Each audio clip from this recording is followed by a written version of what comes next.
Assalamualaikum warahmatullahi wabarakatuh. Berjumpa lagi dengan pelajaran Bahasa Indonesia. Pada kesempatan kali ini kita akan mempelajari materi pertama di kelas 10 untuk mata pelajaran Bahasa Indonesia, yaitu teks laporan hasil observasi bersama saya, Risti Anggraini.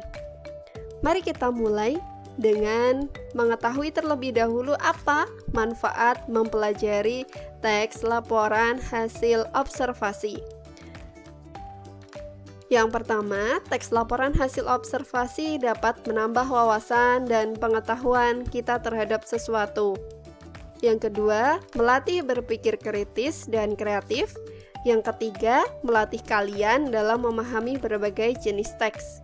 Karena ada berbagai jenis teks ya, ada teks deskripsi, teks ulasan, teks eksplanasi, eksposisi, dan sebagainya.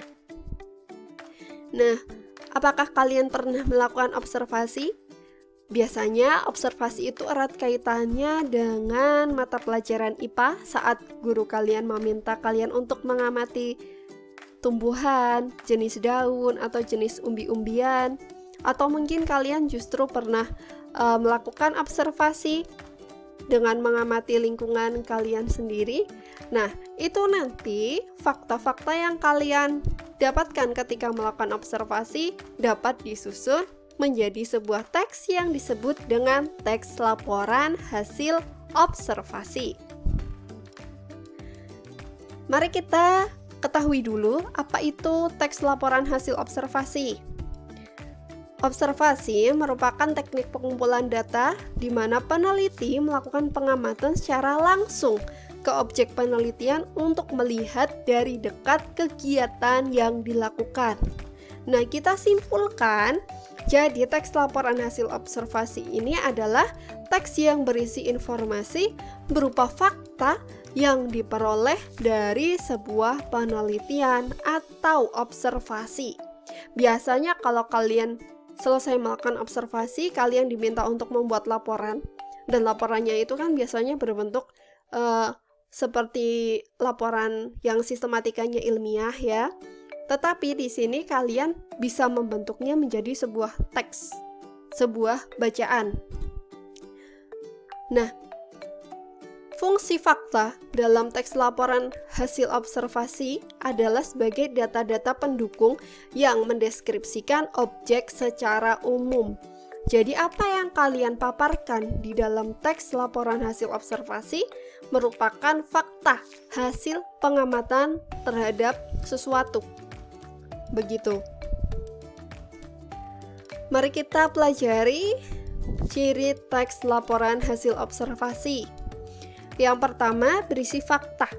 Teks laporan hasil observasi itu berisi fakta yang merupakan sesuatu yang benar-benar terjadi. Teks hasil observasi berisi fakta-fakta yang ditulis berdasarkan hasil penelitian atau observasi, berdasarkan hasil pengamatan kalian sendiri sesuai kenyataan yang kalian lihat atau yang kalian teliti. Misalnya kalau kalian sedang meneliti jenis-jenis daun, maka kalian tuliskan fakta-fakta mengenai daun itu. Apakah bentuknya menjari atau tidak, kemudian warnanya hijau atau berwarna kekuningan. Seperti itu, tuliskan sesuai fakta-fakta atau pengamatan yang kalian lakukan. Berikutnya, bersifat objektif.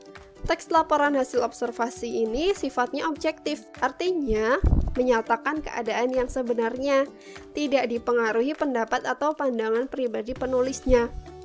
Contohnya seperti ini, ketika kita memandang seseorang, apakah seseorang itu cantik, apakah seseorang itu tampan, itu kan merupakan penilaian subjektif.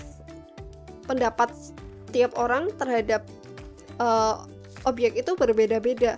Bisa saja si A mengatakan bahwa wanita itu cantik, tetapi orang lain mengatakan wanita itu biasa saja. Berbeda halnya kalau kita mengatakan wanita itu berambut panjang, maka siapapun yang melihatnya akan melihat hal yang sama bahwa wanita itu berambut panjang. wanita itu berhidung mancung. Sama, semua orang memiliki pandangan yang sama bahwa wanita itu memiliki hidung yang mancung. Seperti itu. Selanjutnya, bersifat universal.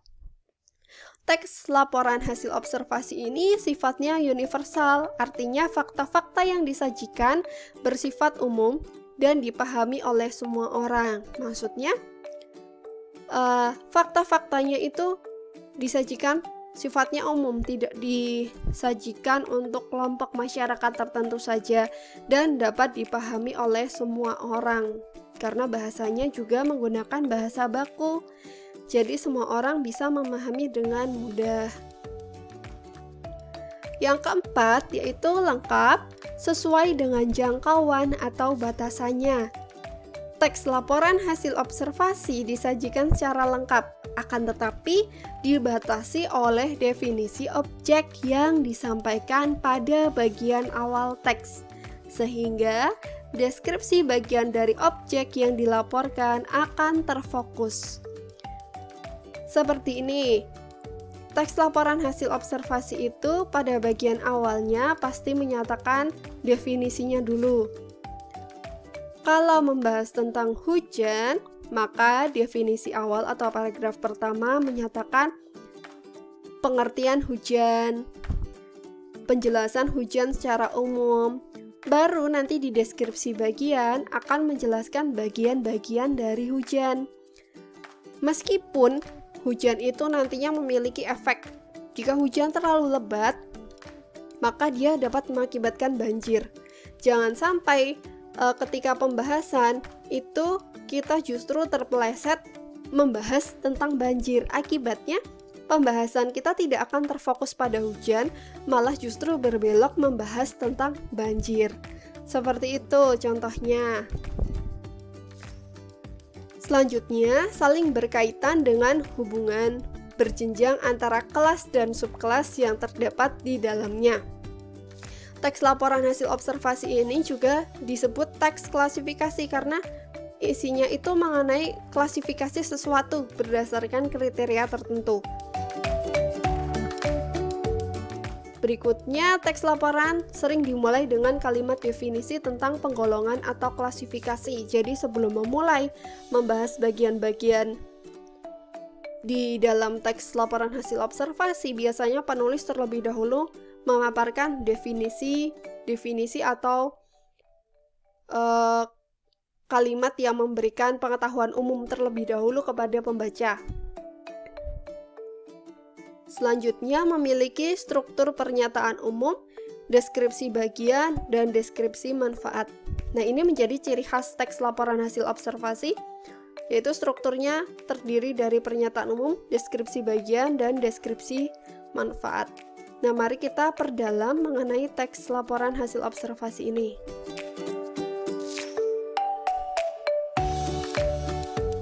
Mari kita simak penjelasan berikut. Yang pertama, teks laporan hasil observasi itu isinya fakta. Contohnya seperti ini. Dalam satu paragraf ini, kalimat ini merupakan fakta semuanya. Tidak ada yang merupakan pendapat maupun argumen.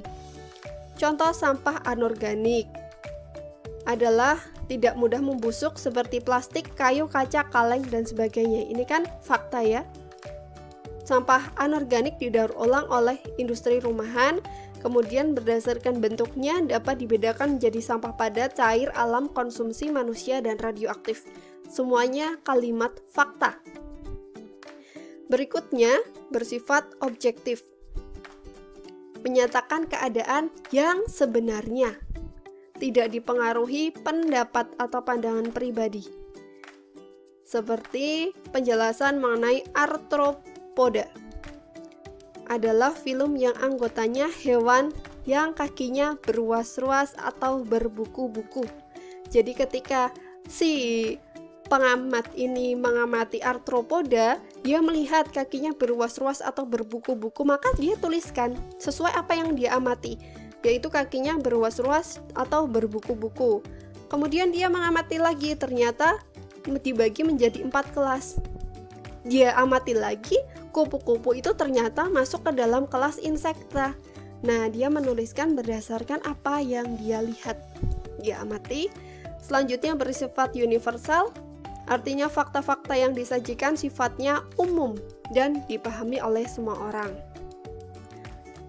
Ini contohnya, sifatnya universal. Daging kelinci dipercaya bisa digunakan sebagai obat yang bisa menyembuhkan atau meredakan penyakit asma, liver, infeksi tenggorokan, dan asam urat. Seperti ini dapat dipahami oleh semua orang dan bermanfaat untuk semua kalangan. Yang keempat, lengkap sesuai dengan jangkauan atau batasannya. Kita langsung perhatikan ke paragrafnya. Di sini paragrafnya membahas tentang kelinci. Apakah kalimat berikutnya juga membahas tentang kelinci? Pasti iya. Objek dalam teks laporan hasil observasi tersebut adalah kelinci, ya, kelinci. Diawali dengan definisi kelinci. Kelinci merupakan hewan mamalia, ini adalah kalimat definisi. Kemudian diikuti dengan deskripsi bagian, yaitu jenis-jenis kelinci secara umum. Dia menyajikan jenis-jenis kelinci, dibedakan menjadi 2 keluarga. Berikutnya, di sini tidak menjelaskan tentang cara pemeliharaan, budidaya, atau lain-lain, karena itu nanti akhirnya tidak akan terfokus. Malah nanti akan membahas tips-tips merawat kelinci. Itu kan tidak sesuai dengan pokok bahasan utamanya. Yang kelima, berkaitan dan berhubungan berjenjang antara kelas dan subkelas. Di sini kelas utamanya adalah sampah, lalu subkelasnya dibagi lagi di kalimat berikutnya, yaitu sampah organik dan sampah anorganik. Kemudian dibagi lagi kelasnya berdasarkan bentuknya. Kalau yang tadi kan berdasarkan sifatnya, berikutnya berdasarkan bentuknya, yaitu sampah padat, cair, alam, konsumsi manusia, dan radioaktif. Yang terakhir, teks laporan dimulai dengan kalimat definisi. Sampah merupakan material sisa yang tidak diinginkan setelah berakhirnya suatu proses. Ini adalah kalimat definisi.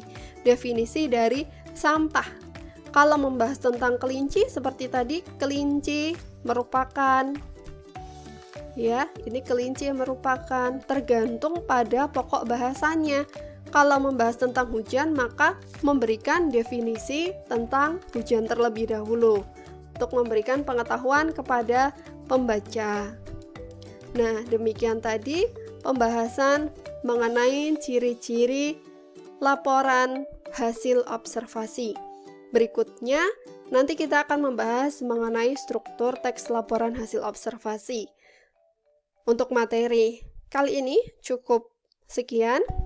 Mari kita tetap jaga kesehatan agar tetap bisa belajar dengan nyaman. Sekian, wassalamualaikum warahmatullahi wabarakatuh.